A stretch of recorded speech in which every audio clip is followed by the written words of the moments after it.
The last guest. It was a quiet, secluded inn at the edge of a forgotten town, nestled deep in the woods, the kind of place where tourists rarely came and locals rarely spoke of. But for Emma, an exhausted traveler seeking refuge from a storm, it seemed like the perfect place to rest for the night. She was greeted at the front desk by the innkeeper, a frail woman with unnervingly pale skin. Her smile was too wide, her eyes too vacant. "Room for one, miss?" she asked, her voice soft but unsettling. Emma nodded, feeling a sense of unease she couldn't shake. She was led up a narrow, creaky staircase, the old wood groaning underfoot. The innkeeper handed her a key, its heavy brass edges gleaming in the dim light. "Room 3, she said, her gaze lingering at awe. "Little too long.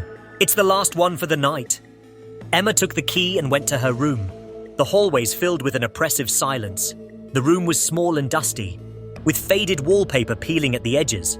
The bed was neatly made, but the air felt stale, almost as if it hadn't been used in years. The storm raged outside, the wind howling, and rain beating against the windows. She tried to relax, but something about the place felt wrong. As she lay in bed, trying to ignore the unsettling feeling, she heard it, the faint sound of footsteps in the hallway. She froze. It was too late for anyone else to be up, wasn't it? The footsteps stopped just outside her door. A soft knock followed. Emma's heart raced, and she slowly approached the door. She peered through the peephole but saw nothing. She opened the door cautiously, only to find the hallway completely empty. The air was colder now, the temperature dropping rapidly. "Hello," she called out, but there was no response. Confused and slightly frightened, Emma returned to her bed, trying to convince herself it was just her imagination. But then she noticed something chilling. There was now a strange shape under the covers, beside her. It was almost as if someone had been lying there, leaving an indentation in the mattress. She bolted out of bed, turning on the light, but the shape was gone. The bed was perfectly still.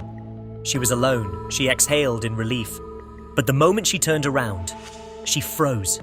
In the mirror across the room, standing behind her, just over her shoulder, was a figure. The same pale innkeeper, her face twisted into a grotesque smile, her eyes wide and hollow.